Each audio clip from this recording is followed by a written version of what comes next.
Starting. And we are on the air. Today I am here with Cult of Ham. So, Ham, would you care to give us a bit of an introduction of your political beliefs? Well, I define myself as a left libertarian, liberal, Okay. atheist. That probably encompass 90% of what I believe, with of course clarification on my beliefs, because all those words um, carry different connotations with any whoever. You Yeah. know, JJ in the chat, thinks, thinks because conservatism, is the opposite of liberalism. So to him, conservatism must mean like a- anti-capitalism, anti-free speech, anti-individual rights, and I know that's wrong. Yeah. Well, you can be So, a conservative liberal, you can be a centrist liberal, and you can be a left liberal. Liberalism is quite a diverse ideology. well, no, it's not a diverse ideology. It is quite specific in its beliefs. It's just its beliefs are so, you know, they're so obvious and duh that everyone believes it, even if they think they don't. Hmm. Well, that's certainly an interesting perspective, because you've had tons of arguments with people who seem to be coming from a very different ideological perspective. Oh Uh, yeah, humane. He he's not a liberal because he doesn't respect the legitimacy of government. well, Uh, he's what is it? He's a anarcho-capitalist. yeah, they're anarcho-capitalists. They don't even believe in human rights. They tend to believe that human rights are just bought and paid for.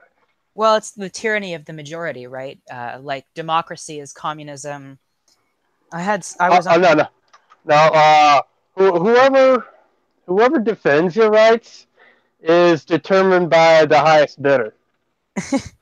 I mean, I listened to the debates that Sargon did with a few ANCAPs, and the shit they believe it'll blow your mind.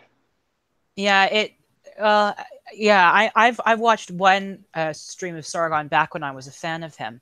Back when I was quite less leftist, when he was criticizing the anarcho-capitalists, who they were basically doing this questions for status thing, which is Oh I God! I always hate it when people on the internet do those sorts of arrogant, condescending questions for a group of people.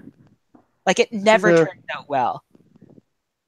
Questions for white people, questions for statists, questions for atheists. Yeah. They're almost always like just direct strawmans of your beliefs. Or in the case of, like, I found the BuzzFeed one that it didn't even try to address, like, I think it was like questions for white people. Like, it didn't even try to address any sort of argument. Just like, why do you like my hair? Wow, why are you such a piece of shit? And why shouldn't you kill yourself? Ugh, you're too I edgy. mean, You're too edgy for me. that's too edgy. Oh, Well, I Cody, guess I'm just kind of edgy. Cody is in the chat saying, I refuse to label myself anything but just an American who supports freedom and equality and pro-capitalist as well. So you don't support equality, but that's okay. I I don't want to straw man your beliefs, Cody, and it's great to have you here. Well, I mean, I believe capitalism is important for individual rights. Hmm. Why do you think that capitalism is important for individual rights? It's property rights. I mean, it, it, the whole thing with capitalism is it's not just the whoever owns the The means to. whoever owns industry. Yes. It's what you can do with it. Your own the individual's private property rights. Are they respected? How far do you go? How Hmm. can you? You But know, I'd if ask. Oh, go ahead. I mean, if let's say we're back in like the 1960s, well, was there even like a hint that the internet, as it now exists, could come from DARPANet or whatever it was called back then? Yeah, it was a government funded program. I think it was funded by the Pentagon that Yeah, initially got the basic research behind the internet. yeah. It is. I think it was DARPANet. Hmm. But if a government was in charge of that,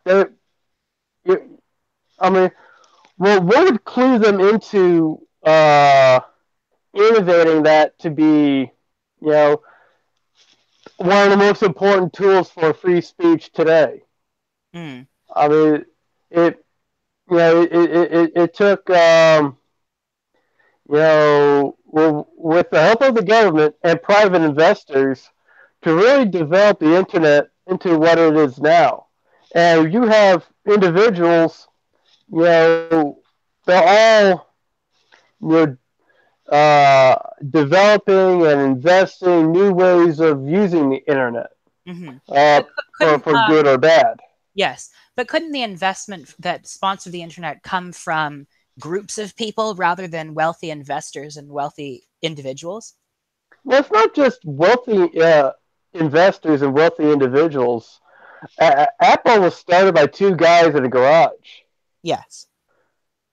But now Um, now they're a huge empire which manufactures their appliances in, terrible conditions in China. well, there's obvious solutions that a capitalist society can implement to solve that. Uh, what would Um, what would be your solution? um, well, obviously the most direct response, um, it'd be a whole shotgun approach. It'd be, tariffs, to encourage, them building their factories over here in America and not overseas. I would institute like a like uh, like if your company operates in a state that commits human right violations, I would institute like a fine for operating it for in that country for encouraging those deplorable conditions. Unless you fix those conditions, you bring their conditions up to the standards of any Western country. Hmm. But it would have to be quite a large fine, I'd assume, considering that Oh, they say substantial. they make so much money off of it. Um, but how would you get the political power to execute such a fine, considering the quite pro free speech? Well, no, sorry, pro free trade atmosphere in in American politics right now. And although I know that you have some protectionism from Donald Trump, among economic elites, that's being quite heavily criticized and resisted. How would you gain the political capital to push through that kind of protectionism? Spreading information via the internet.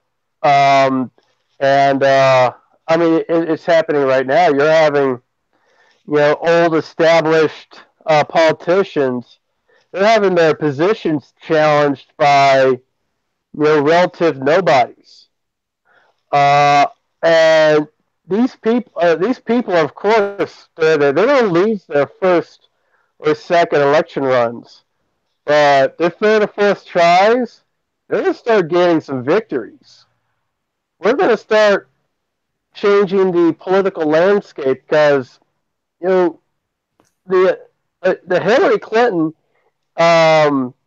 if for her to get the nomination, she pulled every trick in the book and essentially destroyed the Democratic convention, the Democratic Party, in order to just barely beat Bernie Sanders.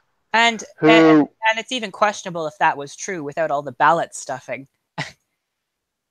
I mean, it's not even like that overt. It, it's not just I don't think they did any actual ballot stuffing. They changed poll times and the number and limited the number of debates Well, they gave Hillary and questions ahead of one of the debate times. oh wow, like every trick short of just having super delegates hijack the primary to Hillary's victory. I Mm-hmm. mean, who the fuck was Bernie Sanders like 4 years ago? I didn't know of him. Oh no, wait. 4 years ago, I was just starting to find out about Bernie Sanders, Yeah. and now he's like my pick for president, other than Jill Stein. Well, Uh, yes, I'll say that both of them are quite. I think both of them are quite. As for American politicians, I'd say that those are the two most qualified. they're the two most qualified because they actually represent the politics of America.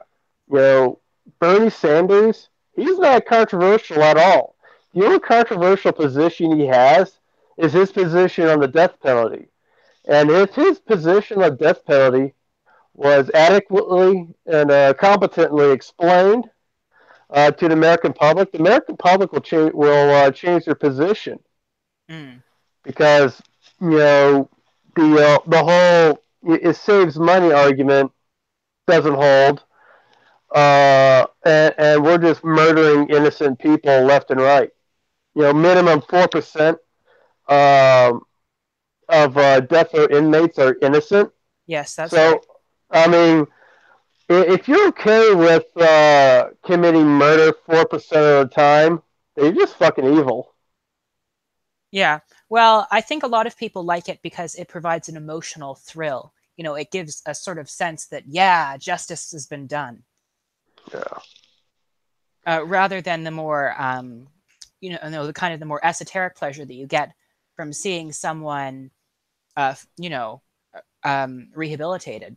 It's not as satisfying as an execution to a lot of people. Yeah, it's pretty damn sick, especially the way we execute death row inmates. I mean, if you injected them with battery acid, you would have almost the same effect with some of the drug cocktails that they give nowadays. Why not just go with the old reliable method, just put a bullet in their head? Uh, I don't know. I mean, it's like 2 cents, 2 cents for a 22 bullet, put against a temple, fire, guaranteed death. I guess because it looks worse than when it's just done uh, with a needle. It has the appearance It, of being more it, humane. uh, yeah, it appears to be humane without being humane. Well, that's America in a nutshell. We don't even have the appearance of humane, but okay. Well, depends on who you are, right? Some Oh, people do believe that America is the best country on earth, the most free country on earth. Um, well, when it comes to free, we are one of the few countries that actually have free speech in our core founding documents. yes, I will give America that. That That's the one thing we have. That's the free one speech, thing we have. but significant repressions in other areas. Oh yeah, but at least we got our guns. I can own 50 guns, but I'm still gonna die of leukemia, go broke because I can't afford to pay my bills. Hmm. Yeah, it does seem it's a bit weird, the whole like I just it does confuse me why anyone would be against universal health care. That does confuse me a bit. It's Uh, because it's slavery, according to Aircraft Sparky. slavery. So it's like, Yeah, does he believe that postal workers are enslaved because apparently. they work for the government? And Like, uh, Humane was making the argument, was making this like quote unquote thought experiment, oh, which another. or it's more of a brain fart experiment, where if you give a slave more and more freedoms, but you but that slave but you still require that slave to give a portion of their income to him. And what's the difference between a citizen and a slave at that point? Uh, a slave is the legal property of that of the slave owner. Hmm. I am not the legal property of my country. I can leave whenever the fuck I want. Yeah, but their argument would be, well, then you'll just go to another country where you'll still be taxed, and taxation is theft. Go to Somalia. There's no taxes over there. There's not even a government. But that's not real anarcho-capitalism because because the warlords form many states, which to me, Oh no, they'll say it's a failed socialist state. With, I mean, the problem with anarcho-capitalism and anarcho-communism is the anarcho part. If you don't have a government, you don't have an efficient way of using force, which is why whenever you have like this, one giant empire and this whole coalition of states, even if combined together, this coalition of states is larger, even much larger than this empire. The empire is going to win in any war because that empire is going to be much more effectively use the force that it has. hmm although to be And fair, eventually geographical boundaries and the overstretch of an empire might halt its expansion. that's true. But you know, but just given those factors, the empire is generally going to win. That's why the Greeks' victory against the Persians was Hmm. such a profound victory because shit like that never happened before. It's true. You'd usually have, two big states fighting each other, and the state that had the slightly bigger army would win the battle. Or a slightly smarter army Yes. or technology. It depends on what advantages they have. Hmm. Or, it would be the weather or something.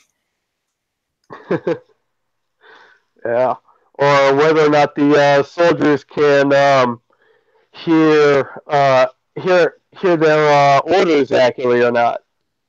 Yeah. Um, I remember hearing this story. I don't know if it's true or not, but these whole bunch of uh, uh, imprisoned soldiers were accidentally executed by Napoleon because he sneezed and damn my sneeze or something like that, and everyone thought they heard shoot him.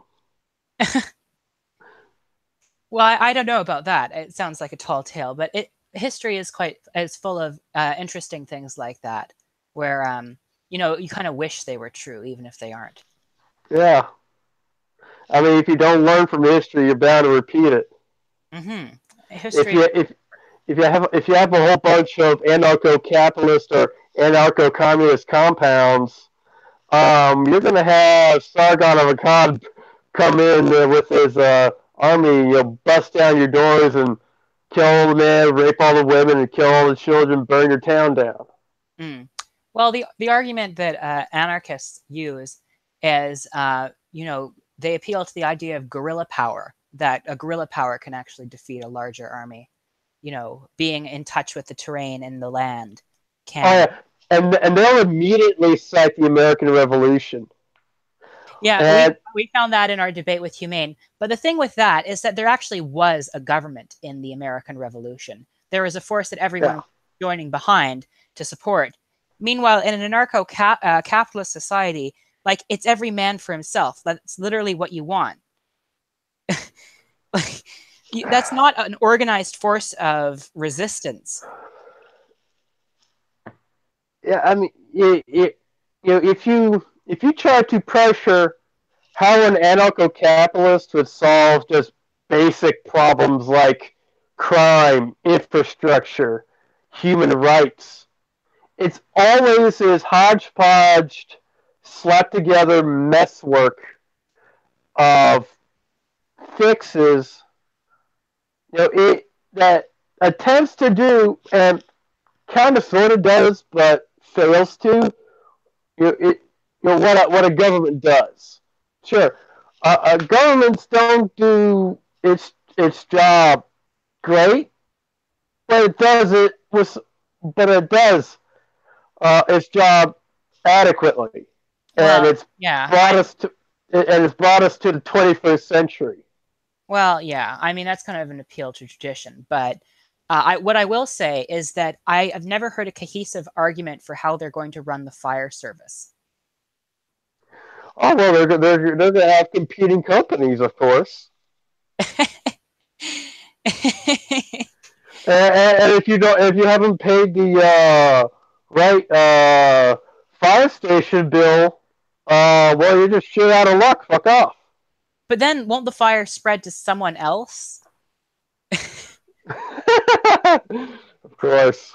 It's just like, and I just, I encounter questions like these, and the answer is always like, well, competition always makes things run more efficiently. To an extent. I mean, science, I think, is an area where competition actually is often a bad thing. If you have people who are withholding information from each other that they could use to perfect their research and perfect their techniques, you're really slowing down what you can discover just for the sake of making more money. Yeah. And to trigger all the creatards in the chat, there is no competing theory to evolution. There's only one theory to explain biodiversity, and that is evolution. That often does confuse me. Like, why, intelligent design isn't, it's not really a theory held by people in the scientific community. It's a theory held by a bunch of fringe wackos that managed to get the support of the Republican Party in the mid 2000s. Here's the thing about intelligent design. It doesn't even qualify as a hypothesis. It's pure conjecture. Well, you can't falsify it, right? Oh yeah, yeah. That's immediate. That's what immediately disqualifies it as a hypothesis. There has to be some way to falsify, whatever hypothesis or claim you're trying to make. Mm-hmm. There's tons of ways you can falsify evolution. Show a Neanderthal the same strata as a T-Rex. Evolution is proven. Yeah. Yeah, you'll never find it, of course, because according to what we know, that'll never happen. Well, yeah. I mean, it is quite just based on the overwhelming mound of evidence that was quite overwhelming when he published his theory, and has gotten even more overwhelming as the years have gone by and more discoveries have been made. To deny evolution is a kind of like it's a strange way of thinking, to say the least. Yeah, let me put it to this way. Evolution is the best supported theory in all of science. It's been tested the hardest. It has been it has such profound predictive capabilities and practical uses. It's gone through. It depends on. It's come up with so many laws and uses, and it covers so many areas of science Yeah. that you know, you would have to disprove science to disprove evolution. But that's kind of where they start off from. The people who advocate for intelligent design, they say, "Well, I'm only fighting against the religion of scientism." Ah. Because they can't imagine that people don't regard the world in a religious way, that people regard it in a kind of a factual way, and you have to evaluate your claims. No, everyone is just holding a competing religious worldview, um, where there's one, and you have to reveal that truth against the lies of the other false prophets, including the religion of scientism. I, yeah, if you really want to stump a creatard, just try to get them to define their terms. The conversation will halt right there because they'll refuse to. They'll him and haw, meander. They'll define their terms by using even more vague terminology. Like if you try to get Kent Hovind to define what he means by kind, he'll say, "Oh, what brings forth?"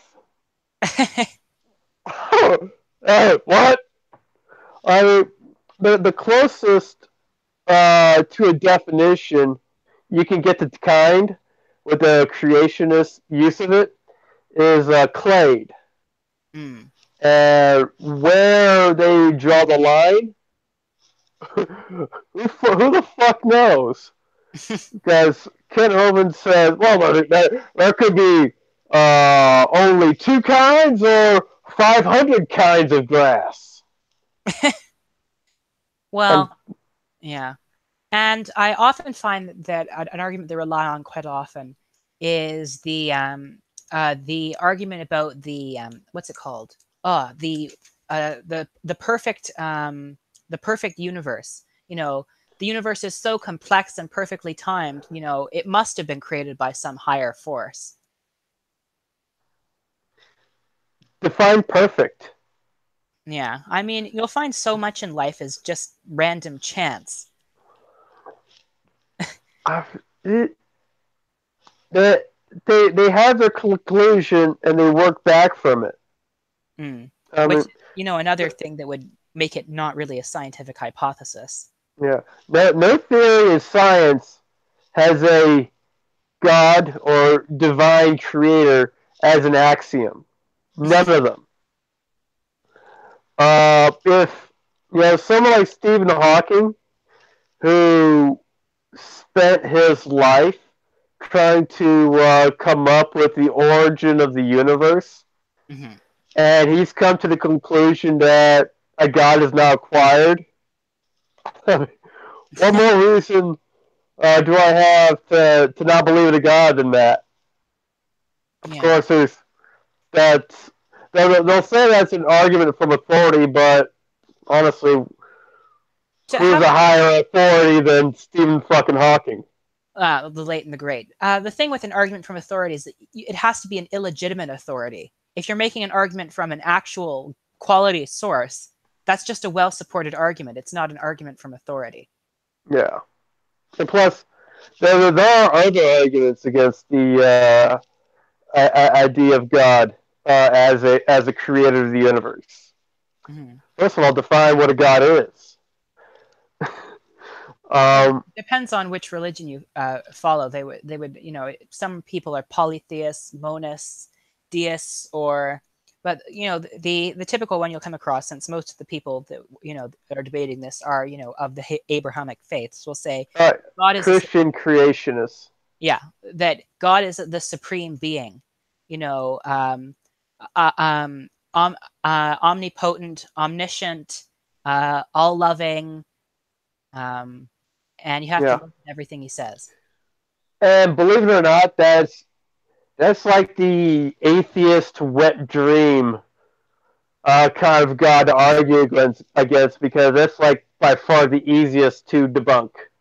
The hardest God to debunk is the God of classical theism Hmm. because it's so poorly defined that you can't touch it at all with empiricism, and there's no good arguments for or against it. Other than the Philosophically. burden of proof, you know. You're doing it on my fucking couch. In your underwear. Who's my, that? my, on the internet in your underwear. My roommate just came home. Oh, Yeah, I'm how moving. many roommates do you have? Only one at the time. The other one hightailed the fuck out of here. Hey, excuse me. That's okay. Oh my goodness, that was unexpected. Um, the problem with religion, S-Man says, is there's 4,200, all of which say they are right. Well, actually, some of them actually do believe that, there And I'm are other back. paths to truth, like Buddhism, Hinduism, but I digress. Um, Pants on now? Uh, Pants never came on. Uh, Yeah. oh, well, what? There's this one. I have there's these two arguments that I found pretty convincing. One regarding the Christian God, and one arguing against any God in particular.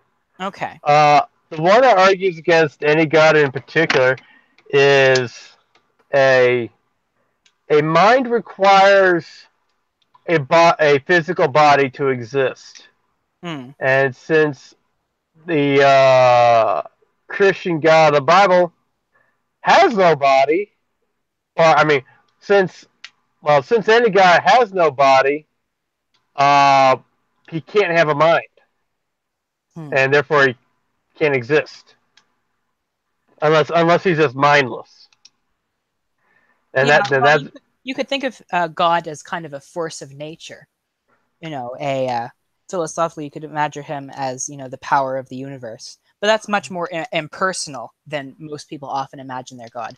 People like to imagine and God like themselves, with a human face, with human emotions, even if the God is supposedly above those emotions. Oh, hi, Brandon. and, Oh, even then, we have the conservatives going on about gun control. Um, oh one, fuck. Uh, Do like any gun yep. control? Like, I think most people agree that you need to stop selling people weapons without, a background check. At I the mean, barest minimum. uh, who doesn't want gun control? Just some people in the chat, S-Man and Cody are blabbing about how gun control sucks. Yeah, I know. I know you're not a conservative, Brandon. I was talking to people in the chat above you. I always interpreted you as more of a centrist. How can you argue against the idea of at least some minor milk toast gun control? I mean, you seriously want psychopaths and murderers to be running around with machine guns? Well, their argument would be anyone who would sacrifice a little liberty to gain a little security deserves neither and loses both. So it's a slippery slope, which is a fallacy. But oh, cool, Brandon. Hope you enjoy it. Okay. I mean, Yeah. well, when it comes to gun control, you know, I am I will admit I mean, that okay. No, go ahead. I will admit that in order to have the safest society possible, um, access to firearms will be either extremely restricted or completely banned entirely.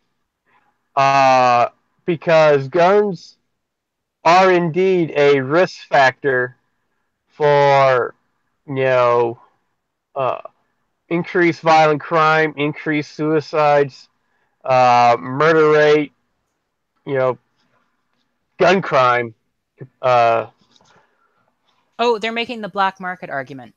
oh, So how many guns are in supply in Japan, Brandon?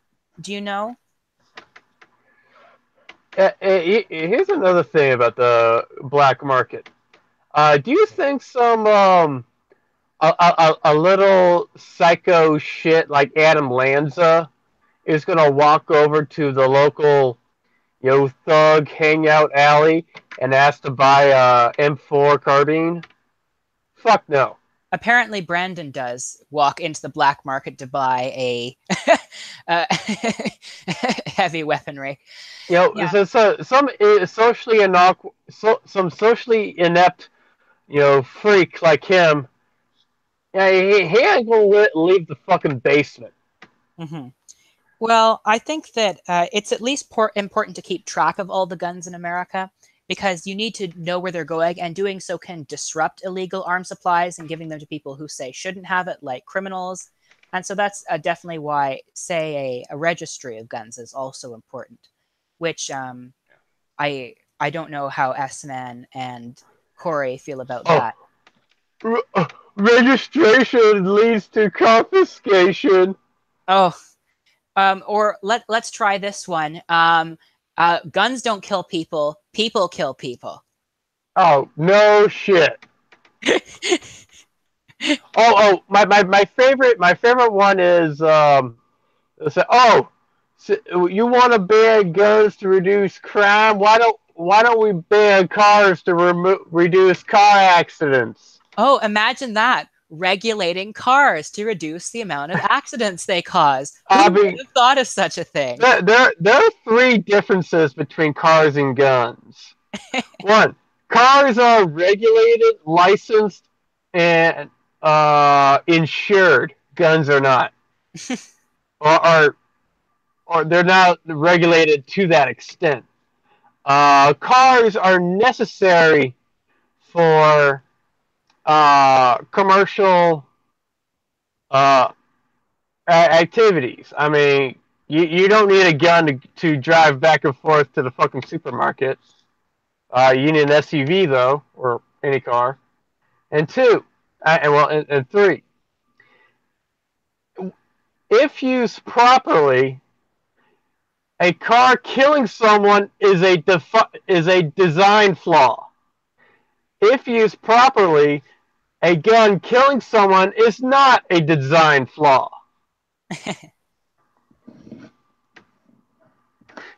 You know, Mm-hmm. I mean, you know,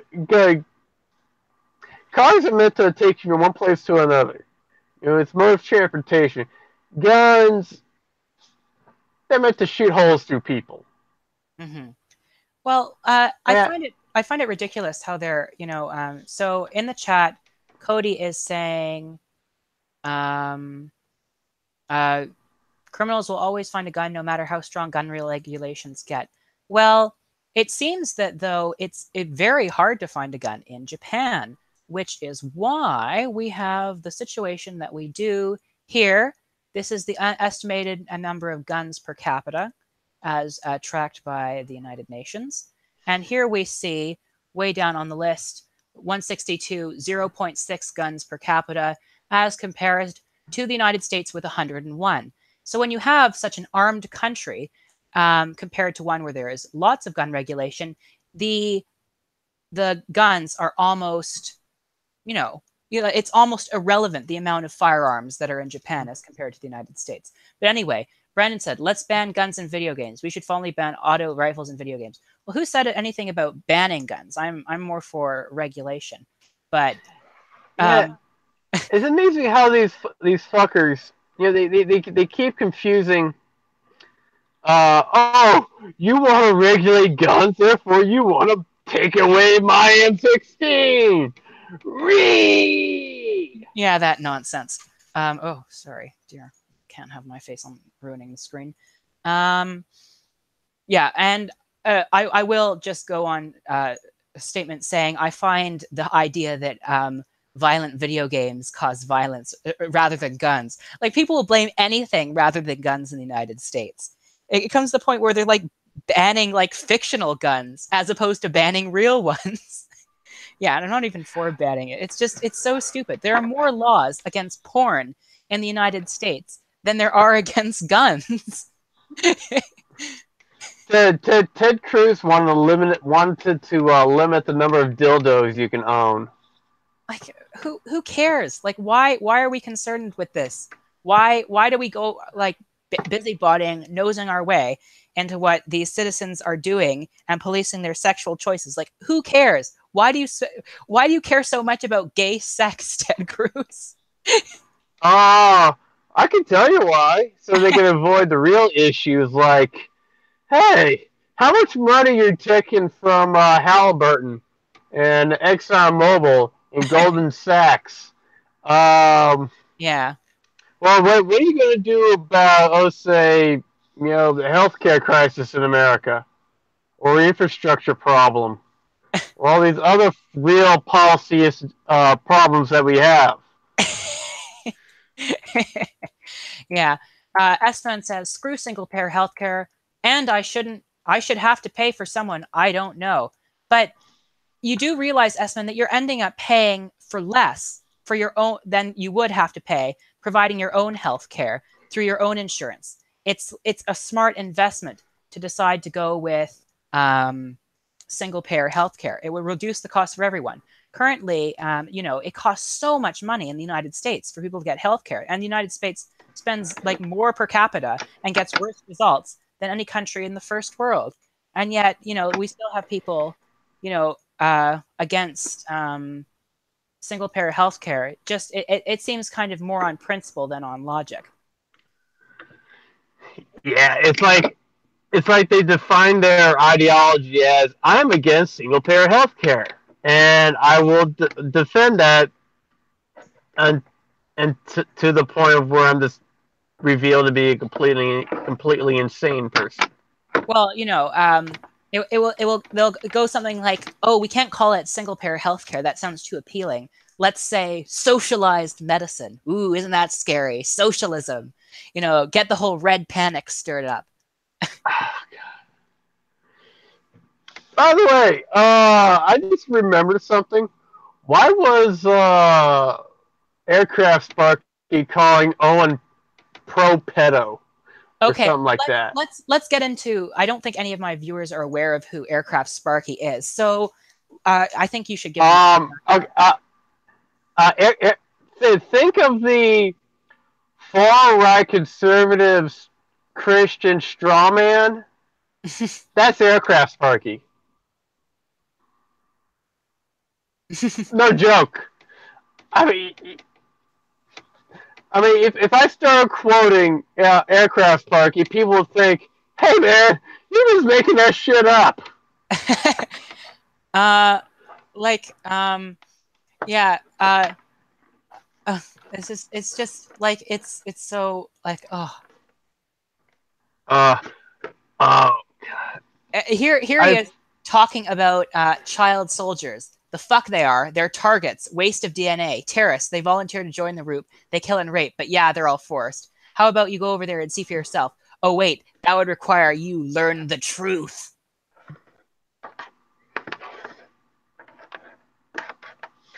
according to Aircraft Sparky, he's a jet plane mechanic. He ain't been over there. Yeah, well, Fucking, isn't he a veteran of something? uh, probably from the Air Force.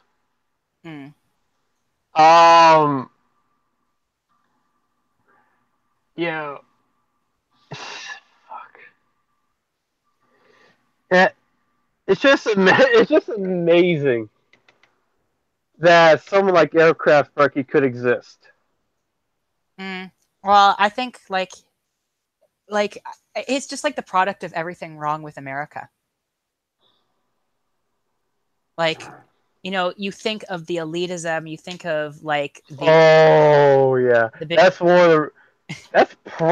If I remember correctly, that's the reason why I just blocked Aircraft Sparky out of my life because he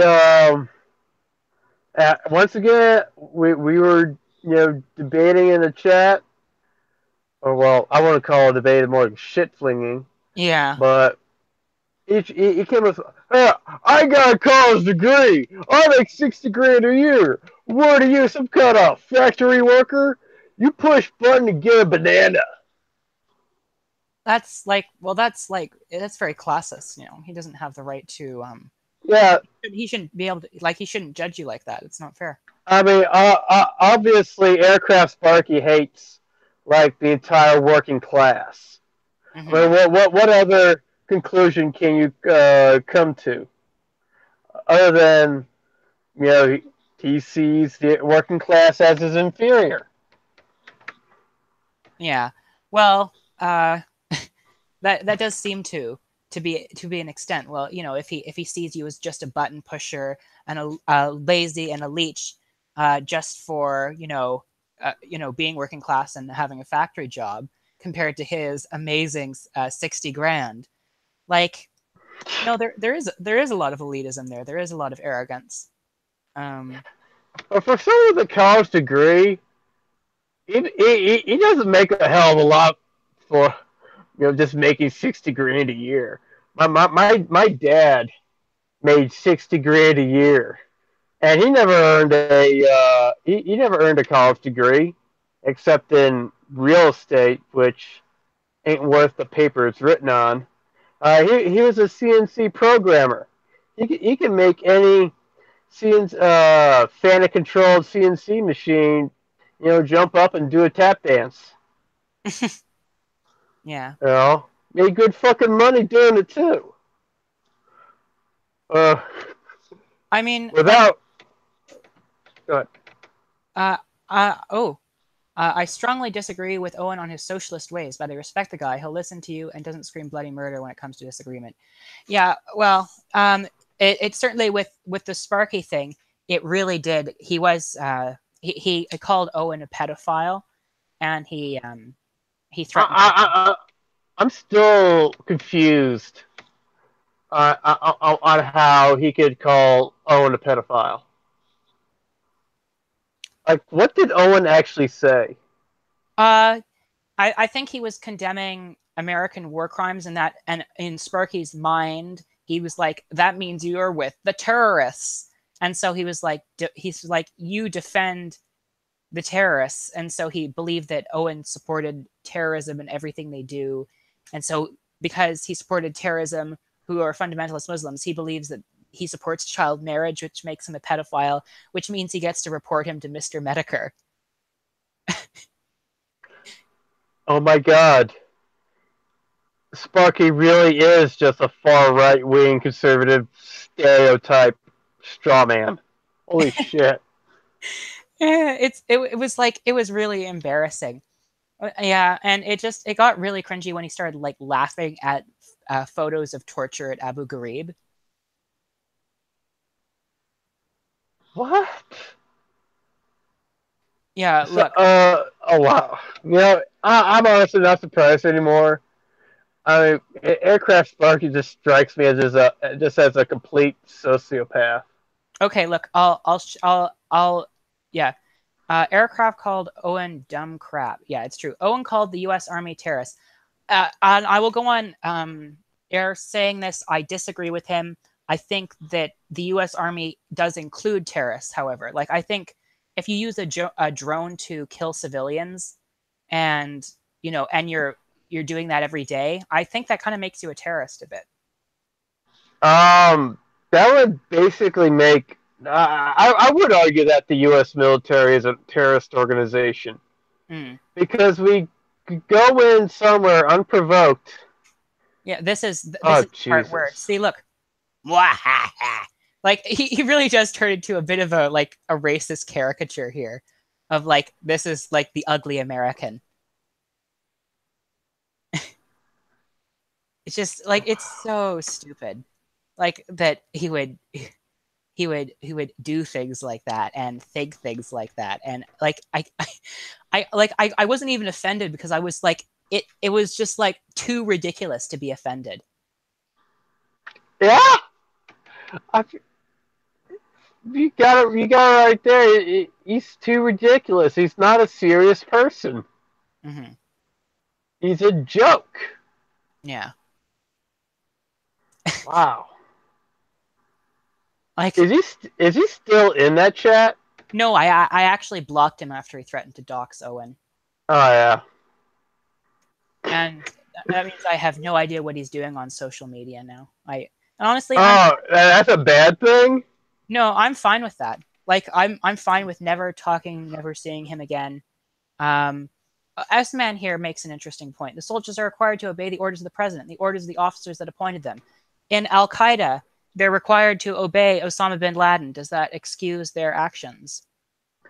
Like, Well, if you commit an act, uh, here's my point. Um, I'm not criticizing the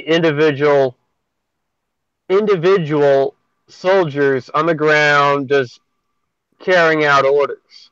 hmm, I'm going against. I'm criticizing the top brass, the generals, the officers in charge, the ones making the decisions, the ones who tell these soldiers, "Hey, go bomb this group, this village full of innocent people." There might be an Al Qaeda guy over there.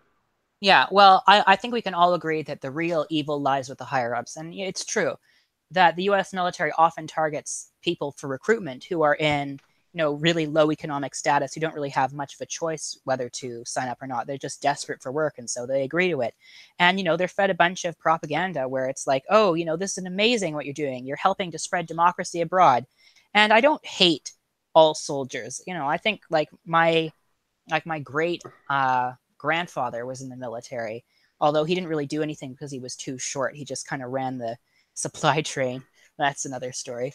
Um, My grandpa didn't do much in World War II. He was some useless engineer in a supply ship that never saw a lick of action. mm, yeah, And, and and if you ever listen to my grandpa, you'd swear he won World War II all by himself, and it actually lasted like 12 years. and so like you get kind of tired of him droning on about it. I really don't have to worry about that anymore because he's been dead for about a decade now. Oh, I'm sorry to hear it. Don't be. That was the best thing that could have happened to me at that time. Oh, like why did you dislike him so much? He's a wife beater, child beater, abuser. He pulled a shotgun on my grandma. Well, that certainly What? does it for me. Yeah. Hope he brings them up. In fact, I blame him for expediting the death of my grandma because she suffered a heart attack after a particularly bad fight, Mm, and that's probably what aggravated the genetic issue that she had in her heart I see. that eventually killed her. But then again, she was 95 years old when she died, so I mean, she was well past uh, you know how long she's expected to live. So Like, was my grandpa, unfortunately. And the funny thing was, you know, neither of them really died due to getting too old. Well, maybe my grandma, but my grandpa he just tipped over his wheelchair and broke his neck. mm, I should have saved the brick that he busted his head open because you can see the giant red stain on it. yeah. Great. Now I'm starting to sound like aircraft Sparky with how fucking evil I'm sounding. Well, I I, don't know. I, I think it's pretty hard to beat Aircraft Sparky when it comes to that department. I, Um, like, how did you even get in with this group? I'm just curious. oh God. I was friends with a friend of S-Man, and he pulled me into his group, and yeah, we chatted for a bit. Um, somehow we somehow ended up knowing Hmm. this same weird gay conservative anti-gay marriage diaper fur, and Hmm. I just found that funny. This dude's name is Malkin. I haven't seen him online in a long ass time. Oh, gay conservatism. Always love those types of people. You're like, And he I was don't against deserve rights. I hate my rights. No one should have I because I hate my rights, no one else should have my rights. yeah. Just This dude was fucking weird. like Oh, and he was ultra Christian too. how did so did he like I shall not partake in the gay sex and other degenerate activities while secretly longing for it, or what was it? Oh no, he participated in it. It it's yeah, it's been so long since I had to deal with that dumb motherfucker. I really can't remember all too well. Mhm. So have you ever heard of Once a again, oh sorry. this guy hasn't been online in a while, like months.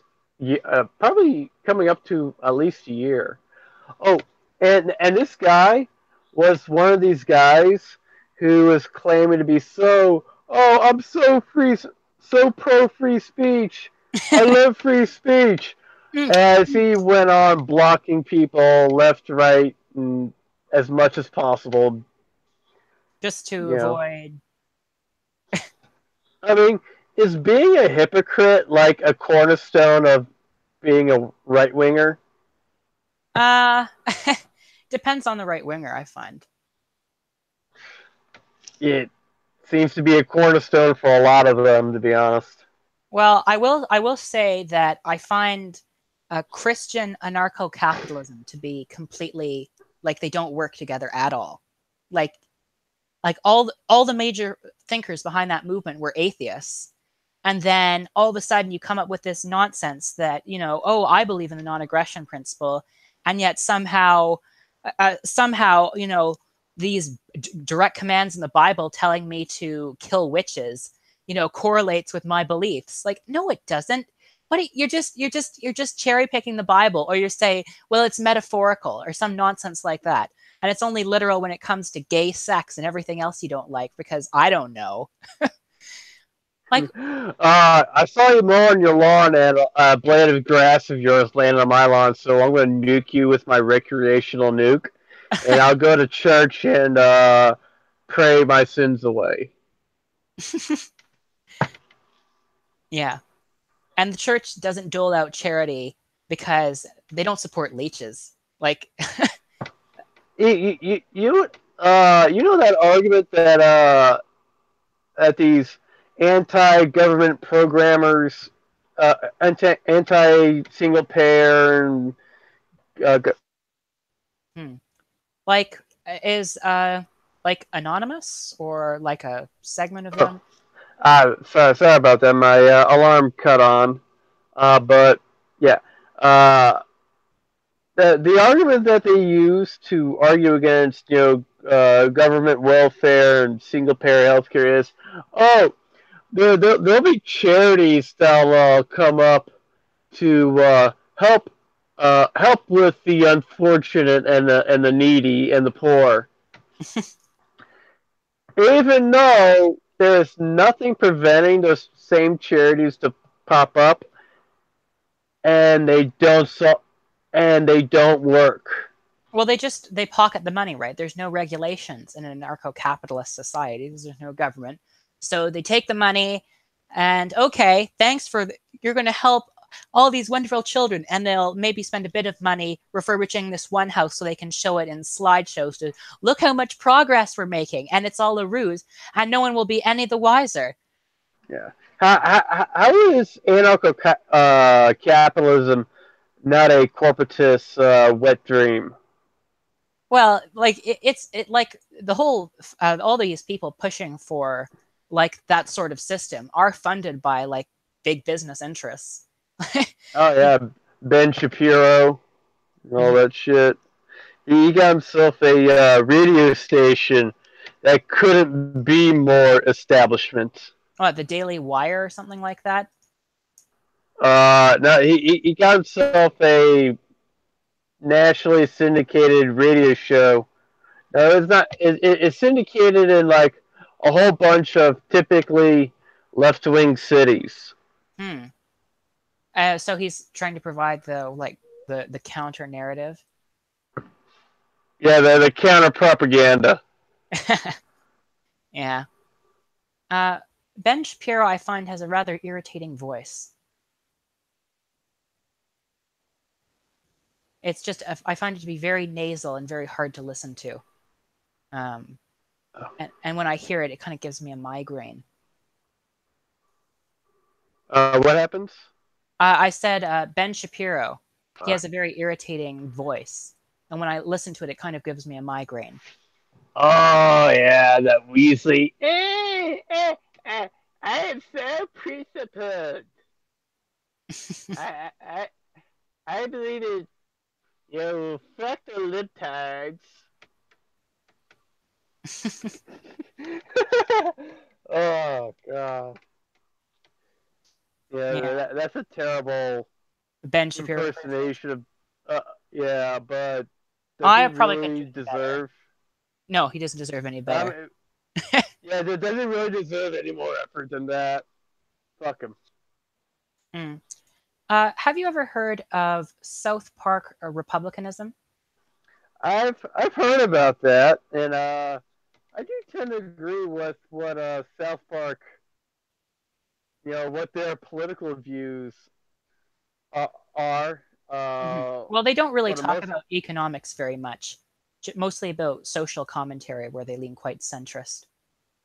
yeah, and it they don't really they don't seem to take all that really honestly. It doesn't seem that all that controversial their positions. They just go about showing in the most absurd way why this dumbass is wrong. Mm, Like yeah. like their like that episode where they literally hang reality. My safe space. Hmm. And my thoughts were, okay, in real life, the creators of South Park are libertarians, but you seem to me, and from my discussions with you, to rather agree with the kind of politics and social perspective advocated by South Park. So I thought, hey, let's invent a new term. Instead of a South Park Republican, let's have a South Park liberal. That's what I think of you as. Well, I definitely do have their irreverency for most Yes, things. you are politically incorrect. Quotation mark, quotation mark. Uh, that doesn't even begin to address it. We need a whole new term. Offensive? Oh dear, I can't be offensive. I can go to jail for that in England. Well, to be fair, and from what I've heard, the whole affair in England also involved him joking about gassing the Jews. Admittedly, not a very class act, and I still wouldn't jail him because I believe that you should be able to make offensive jokes, even if I don't particularly like them, and I think it makes you look like a douche. But it's a bit ridiculous for me to Hey, enforce a joke morality on everyone else. he was making a pug do the Nazi salute. I mean, how could he be more demeaning to the idea of Nazism that you're just a fucking You're a pug. you're just a cute animal now that Hmm. I can make fun of and laugh at. Yeah, just a flabby dog. Um, I just I keep hearing it, going around in my circles on Twitter that he did actually joke about gassing the Jews and that there was more to it than just the pug. But oh, S Men I about Canada, um, where what about Canada? oh, he thinks that Canada doesn't have free speech because yeah, okay, sure, like I think we have hate speech laws. Honestly, I'm not too sure about our free speech situation. Republican. It's a new Hey, party. hey, Yes. hate speech laws are by definition anti-free speech, Yeah. and they all should be done away with. Well, it does seem like a rather heavy-handed way of enforcing, um, of spreading, anti-racist ideas. Honestly, I prefer to keep that out of the hands of the government and leave it up to communities to defend themselves against threats like racism. Yeah, you want to know the best way of handling racism? Uh, give them a megaphone and put a laugh track to them, and play Betty Hill in the background. Yeah, make an absolute joke out of them, because you know most people who listen to what they have to say immediately reject what they have to say, Hmm. However, and However, though, um, the people who do listen to what they have to say often go on to commit terrorist acts. The danger of the far right is not so much that they will win. I do believe that there is, a segment of the American population which could be convinced to support the far right. But the more dangerous thing is that radical, converts to the alt right will become disillusioned with the reformist approach of Richard Spencer and take matters into their own hands. And we've already seen the terrorism and the violence that results from that. now, uh, it the problem with Richard Spencer is, you know, no one is really allowed to accurately uh, and correctly refute his points. No one actually takes his points and actually addresses them and debunks them. They just, oh, what a racist! Oh, what a monster! Oh, what Uh, an asshole! I They recommend go, you watch the debate on Alternative Facts channel. I think he does a decent job of debunking Richard Spencer.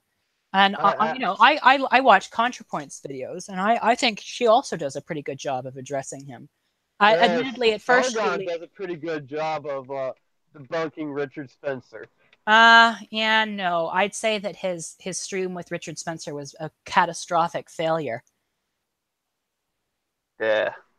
because he kept pushing his liberalistism, TM, point of view, and it came to the point of parody, and it's I don't know. I find it rather silly to hold a debate with someone like Richard Spencer because he advocates for genocide, he advocates for violence, and he advocates basically for killing people who disagree with him. So, like, why shouldn't people be allowed to resist that? If I mean, I guess you're coming with a different interpretation of the live stream, because I came with the interpretation that Richard Spencer wanted uh, what was the term? A feudalistic monarchy held in outer space. A fucking he wants the galactic empire. That's what he wants. Well, yeah, like the alt right is stupid, um, but but liberalism isn't a very good way to challenge it. And I'll tell you why. Because you saw Richard Spencer as ridiculous. Because, well, I mean, he is. Most people see him that way. But the problem is when you have an audience with a significant percent which might sympathize with the alt right, and that has already been kind of acclimatized to their narrative of the left runs the culture industry, the Jews are too powerful, we have to do something about these SJWs. You do have an audience which is a fairly fertile ground for Richard Spencer's ideas. And it doesn't matter if only a tenth of Sargon's audience is converted to Richard Spencer's ideas. That's still a dangerous victory. That's still at least 10 potential terrorists?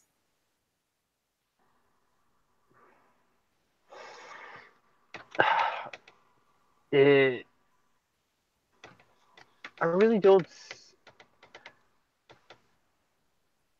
I, I really don't see Richard Spencer's all that much of a threat. I mean, sure, yeah, there is the risk of you know more right wing terrorists popping up, but honestly, if someone like that, wouldn't they be already dispositioned to be, dangerous like that anyway? I mean, all Richard Spencer is just an excuse for them to, you know, go out and enact their, you know, uh, their murder fantasy. The guy in the Las Vegas shooter, we still don't know why he committed uh, that mass shooting. We probably never will.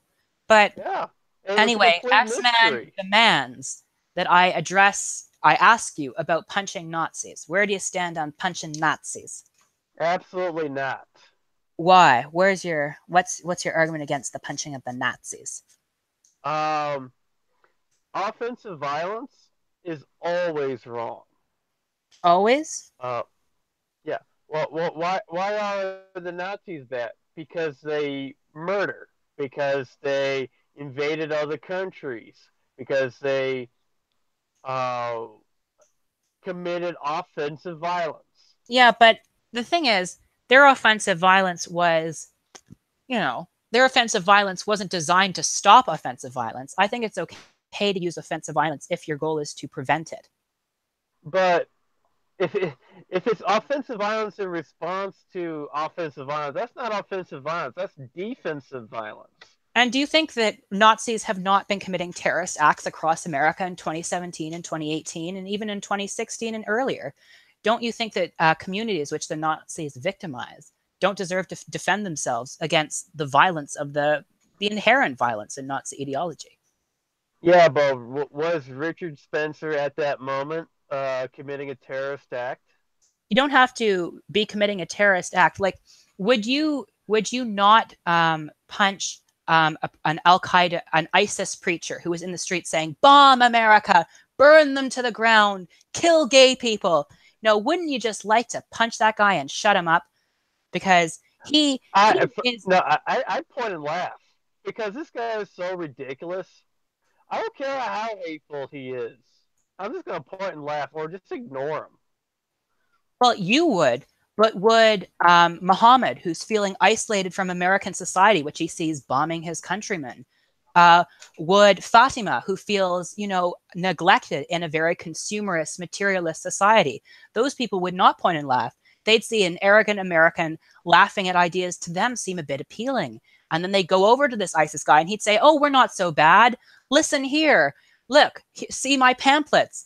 And they'd think, "Wow, maybe I can find peace. Maybe I can find a better state." And they'd go to ISIS and then they'd be wrong. But then it would already have been too late. And because in your arrogance, you could not see how ISIS's rhetoric is appealing to people who are put down and to people who are isolated. And how is punching them gonna help? It silences them. It silences those who preach violence. No, it suppresses them. It gives them the victim complex that they so desperately want. They already have a victim complex. They already think like they're so Yeah, but stupid you that they think legitimize it. legitimize it. I don't care if it legitimizes to Nazis. There's like Richard Spencer is now afraid to go on college tours because of anti-fascist activism. Um, he is like, that's a major victory. Now he has I, lost a I, huge audience for spreading his ideas. It's only because of like and liberal speakers are also afraid to go on those same college campuses because of anti-fascists. That Sargon and some other guy who was a Jew were both called Nazis and had their events shut down by anti-fascists. Oh, are you talking about Uh, Milo Yiannopoulos, who doxes trans students at the universities he visits? no, Uh, it was it was a discussion on objectivism. It happened within like the last couple months or so. well, like to be supportive of violence against fascists is not to support every action that Antifa does. Like I'm in my local Antifa group, and I don't go around punching conservatives. You know, I don't even like, mostly I don't punch fascists. I just work to combat their activism in my community. You do it with words, right? I haven't ever actually had the chance or the reason to use violence against them yet. No. Well, yeah, keep it that way. Violence should only ever be used in self-defense. Yeah, but it is self-defense. They are advocating um, for death. They are already committing terrorist acts to execute a genocide. Resistance to Nazism is always self-defense if you're Jewish, because they killed 6 million of your own people, and they're preaching an ideology which Oh, is hold on. inevitably going to lead to The, genocide. these quote unquote Nazis today, they're not Nazis. They're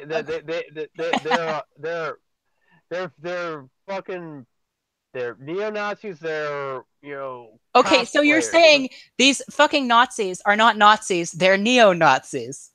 They're not the actual Nazis who committed a genocide, you know, 70, 80 years ago. Those motherfuckers are, you know, near dead, if not dead.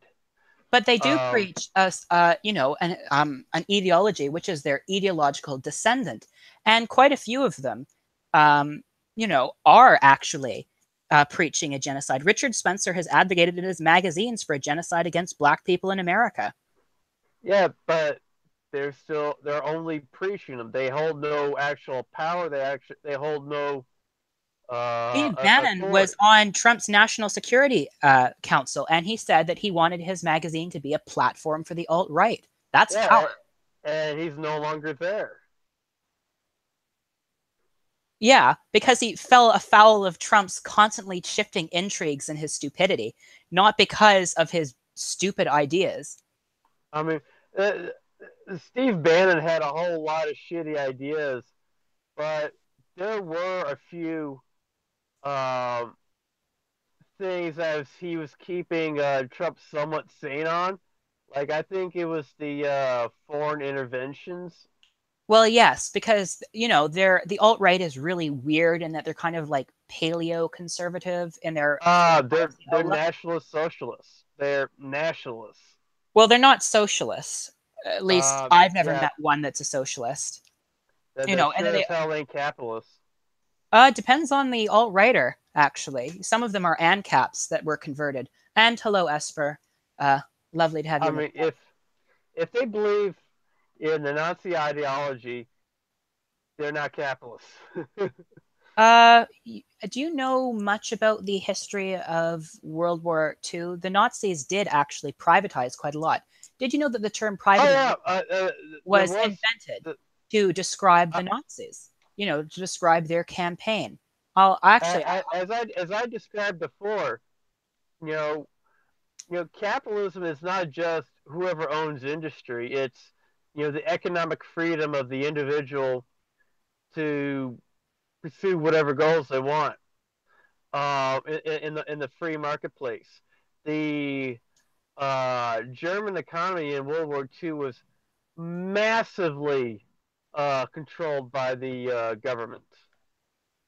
uh, maybe towards the end, but for Oh, the from the start of beginning. World War II, no, no. The world. Are you familiar with Inside the Third Reich by Albert Speer? Uh, no, I'm not. But He the, was the, a he was actually the person who ran the armaments production for the Nazis. He was appointed in 1942, I think, and he actually completely transformed the Nazi economy and accurately shifted it onto a war footing. But the economies of England and the United States were also on a war footing, also heavily state controlled. Do you believe that England and America temporarily ceased to be capitalist during that time?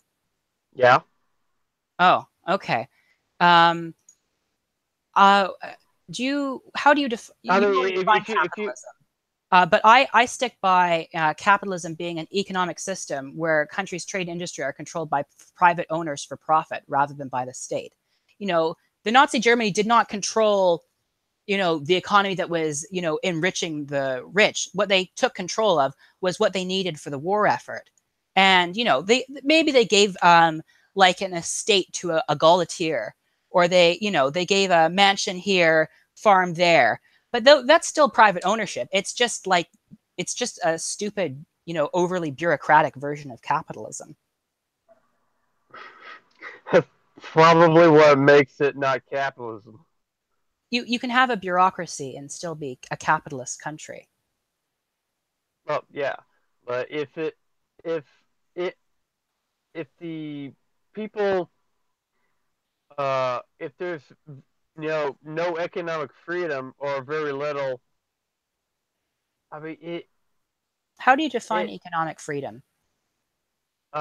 being able to manufacture, being able to do what you want to do with your private property, within the of course within the bounds of the law.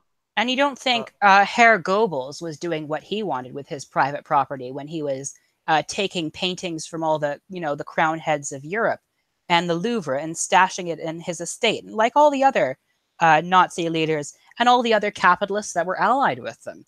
You know, the Nazis had a huge support from private industry and wealthy it, business during their it, administration. he was taking private property from other people, right? That's Jews. He was taking property from Jews and giving it to wealthy Germans. yeah, that's destruction of private property rights. That's anti-capitalism. You're stealing things from people. Okay, you can have a bad government and it still be capitalist. If it just if property just transfers from one private owner to another, that's still capitalism. It doesn't just cease to be capitalism. Do you think the government of Iraq was socialist when the private property went from the cronies of the Ba'athist Party to cronies of the Americans? That's not capitalism. You have a very strange definition of capitalism. Uh, you seem to believe that capitalism is like a kind of like libertarianism.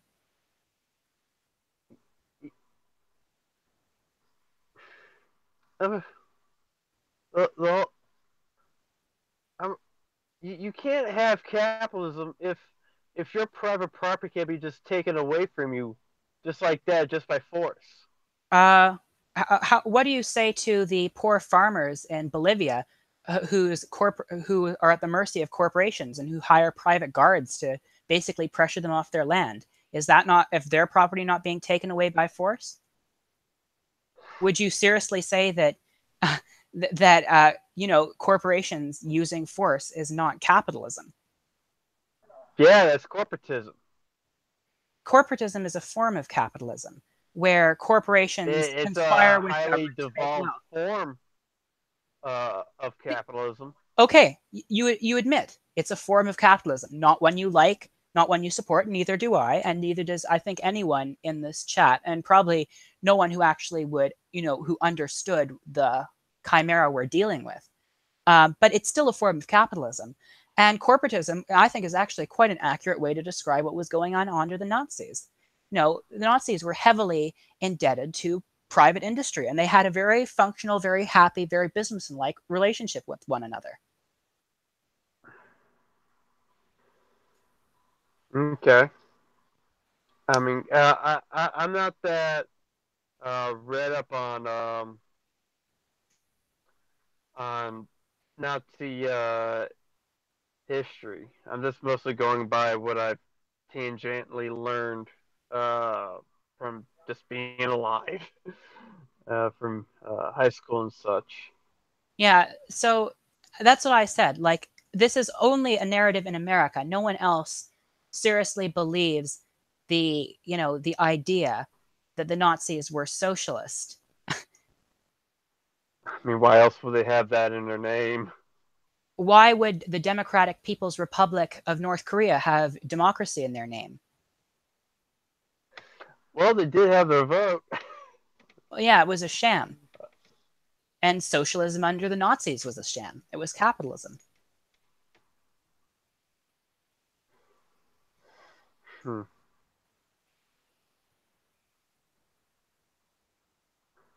But it's still wrong to punch quote unquote Nazis here in America just for them uh, preaching their bullshit. They're bullshit, which gets people killed, which incites violence, and which will inevitably lead to terrorism. Well, if they're inciting violence, that's not free speech, and well, that's in violation of law. You can get them arrested for that. And how come Yeah. Richard Spencer hasn't been arrested? He preaches genocide against black people. Why isn't he in jail? I don't think he's ever actually advocated for genocide. Just Oh, he like has. he, He keeps it he out of the way and on his like local papers for his like hardcore fascist audience, but he is very, very much used, preached for genocide. Esper makes an interesting point here. The Nazis used socialists and the color red to confuse the left wing. They did indeed.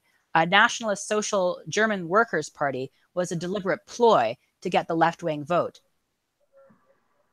Okay, and S-Man says, have you ever heard of Chaplinsky versus New Hampshire? Chaplinsky versus New Hampshire. Wow. First made it articulate the fighting words doctrine, a limitation on the guarantee of freedom of speech. Okay, so yes, technically, Richard Spencer is in violation of free speech. But the thing is that a lot of liberals don't seem to really care because they're like, well, he's only preaching violence. It's not like violence will ever happen as terrorist attacks happen all around them in the United States. well, if he's actually advocating and inciting violence, then someone please do arrest him. I mean, well, why hasn't someone done that already? And upset Trump's alt-right base that supports him so loyally. I mean, it's uh,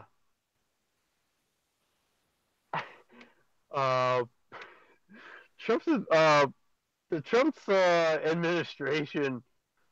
The agency is underneath them. Almost seem to be doing their best to work against him. Honestly, like the FBI raiding Trump's lawyer's office. Yeah. And Although, they kind of have to do it. Like it's kind of like their legal obligation to investigate this sort of stuff that's going on under Trump. I mean, the fucking stupid thing about the Russian investigation. It, there's so many things you can actually arrest and convict Trump on so fucking easy. But they go about the dumbest route possible, looking for some imaginary, Russian Putin puppet narrative. Well, I mean, it's convenient because it means that they don't have to take responsibility for losing the election because they didn't go actual genuine left and decide to be centrist neoliberals. no, they weren't centrist. They're in lockstep with the right wing. Yeah. Hillary Clinton, you she might be somewhat left on social issues, but on economic issues, she's about as right as you can get. Well, yeah. I mean, right on economic issues, I'd say, yeah, definitely, she's a neoliberal. Um, but when it comes to things like gay marriage, trans stuff, she tends to be more, kind of the superficial tolerance. Not actually doing anything to change these systems.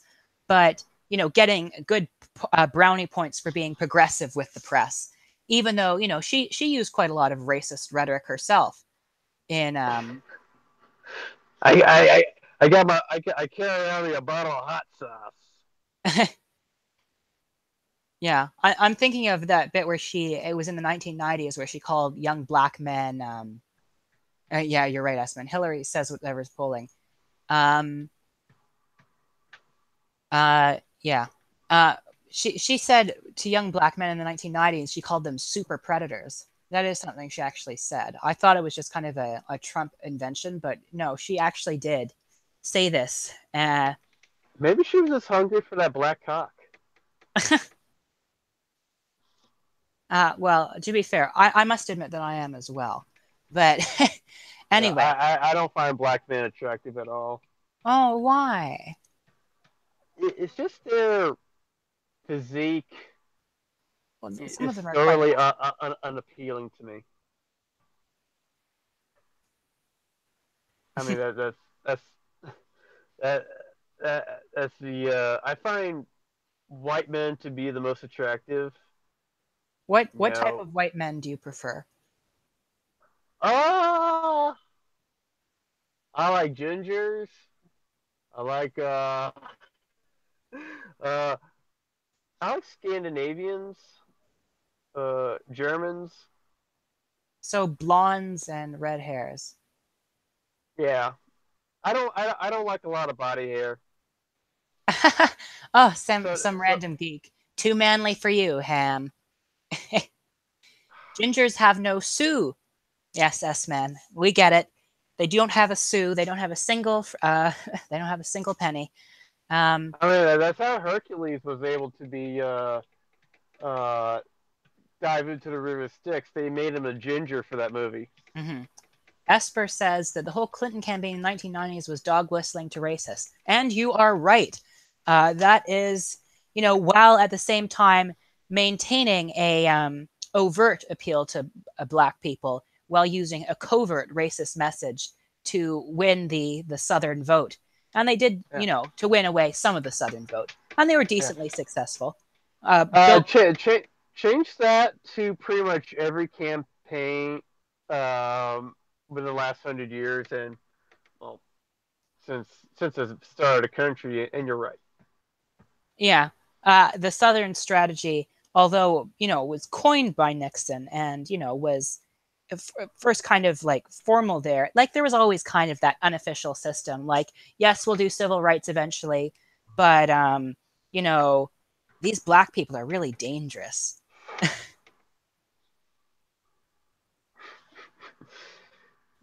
Yeah, I mean it's amazing how just being overtly racist was able to you know cause so much change. And holy shit, I need to get going. Oh well, So but yeah, thank you very much for the chat. Esman, yeah. I will have to say that being tough on crime just normally translates to imprisoning black people for no good reason and keeping them in jail for 20 years. Like, I'm sorry to say, like, tough on crime rhetoric is another one of those, like, dog whistly things that doesn't actually translate into improved results. Oh, Mandatory field executions for all criminals. No judge, no jury, just straight to the bullet in the head. I don't know. I think piano wire works better than bullets. Piano wire? S-Man gets it. But I don't get anyways, it. uh, Explain it to me. uh, communists used to hang capitalists with piano wire.